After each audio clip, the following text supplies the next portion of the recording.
What do you expect when you are on holiday in Los Angeles? To see all iconic landmarks, the world's best-known attractions, and maybe a visit to the Hollywood film industry?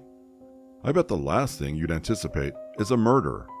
What happened to Lesley Herring in Los Angeles? How did an extraordinary step of prosecuting a person for murder without a corpse happen? Welcome back to Saturday Crime Calls, where we uncover the previously unheard stories of murder and violence, and the forgotten victims who can no longer speak out. On behalf of those silent voices, we're going to take you through some of the darkest and most underreported cases. Strap in for episode 1 and get ready to see the unknown faces of true crime. And the story I have for you today is the Lesley Herring Case. Without further ado, let's dive right in. Our story starts in Los Angeles. Lesley Herring immigrated to the United States with her family as a small child, searching for a better life. Her parents wanted to provide an opportunity for Lesley and her baby sister, Asha Davis, to pursue the American dream. That is precisely what the kids did. They all moved on to create something bigger for themselves. Lesley Herring held a desk job at Simplex Grinnell, a Los Angeles-based fire alarm and security business. Even after Lesley got married, she seldom missed a day at that small security agency in the Hollywood area. She kept that as a habit. Her habit included her daily morning calls to her mother for praying and keeping her house perfect. Her sister, Asha Davis, became a well-known American actress through her outstanding performance in Waverly Grady on Friday Night Lights and Chelsea Lewis on South of Nowhere. Lesley's husband, Lyle Herring, worked as a Cal State Northridge College recruiter. 44-year-old Lesley and 56-year-old Lyle Herring appeared to be the ideal pair for everyone. They were crazy in love, as they put it. The pair looked like something out of a storybook to many. The couple resided in a high-end Hollywood condominium building and seemed to be living the dream. The couple's friends and family didn't realize that problems were growing inside their marriage, which would have grave consequences. Both Lyle and Lesley seemed successful and happy when they lived in Hollywood until 2009, when everything changed. It was early February 2009. It was the month when the mild winter weather of Los Angeles met the blue skies to offer spectacular sunsets from the beach. But unfortunately, that was the day Lesley and Lyle Herring vanished without a trace. Davis got a call from Lesley's boss. The boss informed Davis that her sister hadn't shown up to work in 2 days. Unsurprisingly, it sent Davis into a state of panic and confusion. It didn't sound like Lesley to her. Lesley Herring was a person of consistent habits. She did everything in the same way, every time. She did not go anywhere without informing her friends and family, and it was rare for Davis to hear Lesley deviating from her habits. Lesley's family realized that something bad must have happened immediately. Lesley had not missed a single day of work in almost 11 years, and the fact that neither Lesley nor Lyle was answering their phones prompted them to call the Hollywood Police Department. The cops arrived at the residence of the seemingly happy couple as soon as they were informed of the alarming scenario. They found nothing unusual in the house, but Lesley's beloved jewelry, which she never left the house without, was still on her nightstand. That was a negative sign for Lesley's mother. The worst part was that neither Lesley nor Lyle Herring could be found. Police were looking for a massive break after the missing person inquiry had been stalled, and barely 2 weeks after Lesley's disappearance, they got a breakthrough via Davis. She tried reaching Lyle through emails, to which Lyle responded to the ones that were solely focused on him. Lyle, with his distinctive dreadlocks shaved off, was in the Mexican vacation town of Rosarito Beach during the week following his wife's disappearance. He seemed to be inquiring about owning a nightclub. In this instance, the Hollywood Police Department's major break came when Lyle Herring was apprehended in his car while attempting to enter the United States from Mexico. Police drove to the border right away to question Lyle about his wife's location. To everyone's dismay, he told the detectives that he didn't know where his wife was. He claimed they both had planned a trip to Mexico for Valentine's Day, but they had a fight before they departed, so she fled.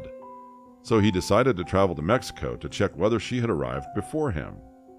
A last-minute trip without informing her family or her employer?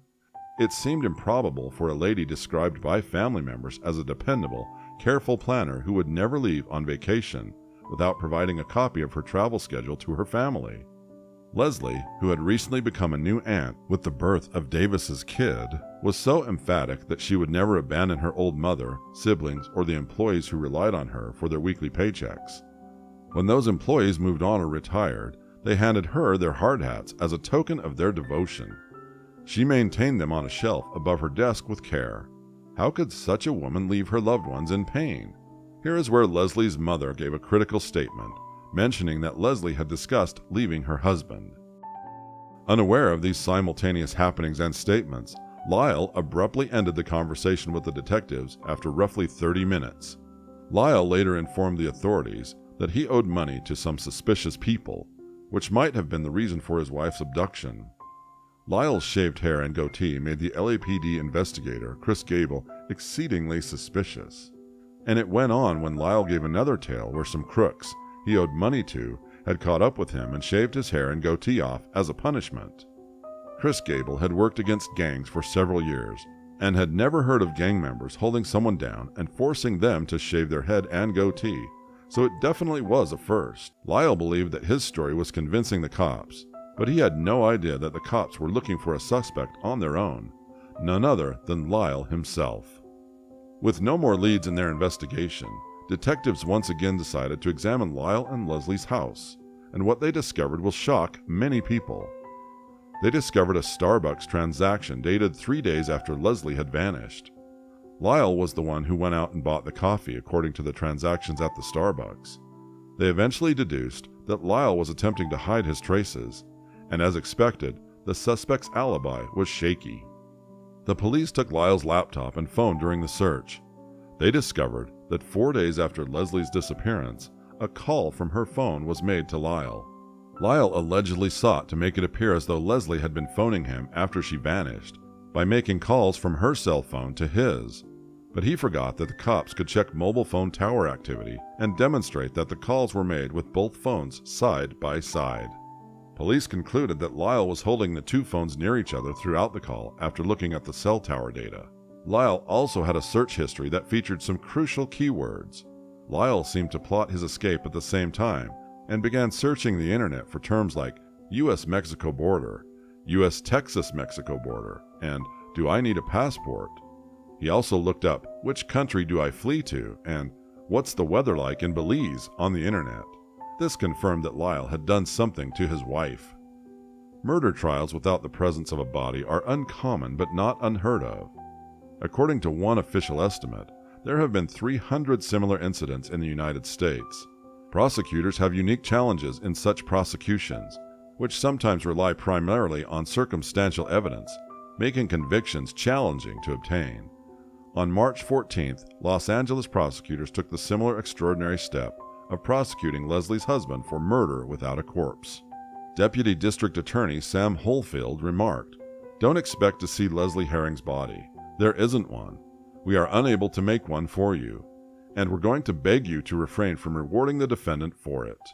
You know, in a typical murder case, Exhibit A is a photo of a dead body, someone who's been shot, strangled, stabbed. And in a case like this, even though the police suspected Lyle of being involved in his wife's disappearance, they required more proof to prosecute him with murder. However, the cops then received yet another significant break. Lyle's cousin, Marvin Thomas, came forward and stated he had a chat with Lyle just 2 days after Lesley vanished. Thomas testified that Lyle told him he was weary of everything and wanted to check out, and later that he committed something for which he would burn in hell. "I harmed Lesley," he continued, quoting Lyle. According to Thomas's testimony, Lyle carried a pistol holster around his ankle. It terrified Thomas, and he didn't want to say anything stupid because he was unsure of what would have occurred.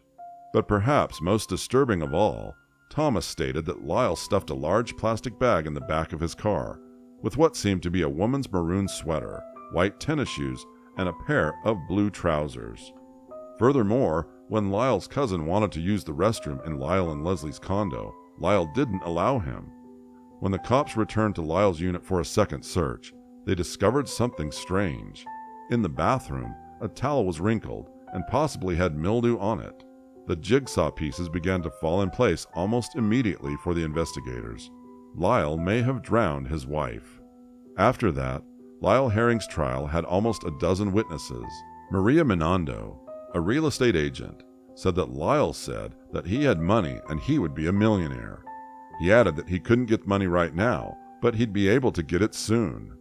They obtained another significant break in the inquiry days after Lyle's neighbor came forward to authorities. Lyle and Leslie's next-door neighbor stated he observed Lyle bringing out a wrapped-up carpet on a dolly on the night of Leslie's disappearance on February 7th. A neighbor also observed Lyle sweating profusely and agitated. After gathering this extraordinary evidence, the cops brought in special dogs to sniff Lyle's two cars. When the dogs smelled both vehicles, there were indications that something wasn't quite right from the get-go. This only furthered their suspicions. A cadaver dog called Indiana Bones alerted to human decomposition in Herring's trunks. Herring's pocketbook, identity cards, keys, $26,000, mobile phone were discovered in the trunk of her gated Hollywood Hills condo's 1998 red Toyota Corolla. After this breakthrough, Lyle had been identified as the assailant by the police. During the next few days, Lyle's travels were tracked by authorities using a gadget installed on his car. At the time, authorities were still looking for where Lyle could have discarded Leslie's body. After that, they figured it out. Lyle went to a dumpster in a park 2 miles from the couple's ostensibly happy house.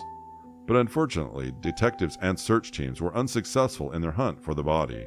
Despite the difficulties of pursuing a case with no corpse, Lyle was arrested for the murder of his wife 14 months after she vanished. Lyle has entered a not guilty plea. I see Lyle sitting in front of me, and I know that is very difficult and hard for him also. But if he would just give us that measure of peace by telling us exactly where she is. I respect the court. They have given us justice. And on behalf of my entire family, I pray to God that we can find closure and that one day we would be able to put Leslie's remains, whatever is left, at peace and at rest. According to attorney Marvin Hamilton, the case was based entirely on shaky circumstantial evidence. According to prosecutors, he allegedly began covering his tracks right away. To corroborate his wife's tales, he inserted a Starbucks receipt in Leslie's purse, dated 2 days after she was last seen, as part of his elaborate deception to the police. Lyle was also caught on a Starbucks security film buying a cup of coffee. He also contacted her mother and left a message, wondering about Leslie's whereabouts. Then, during a press conference in March with her family and police, he played the role of a distressed spouse. If Leslie's out there listening to us, please give us a call, come home, let us know what's going on. I know we have a lot to talk about. Finally, Lyle was sentenced to 15 years to life in jail for the murder of his loving wife, Lesley.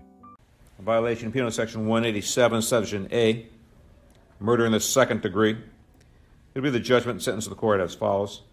Probation is denied. Defendant is sentenced to state prison for the term prescribed by law, which in this case is 15 years to life.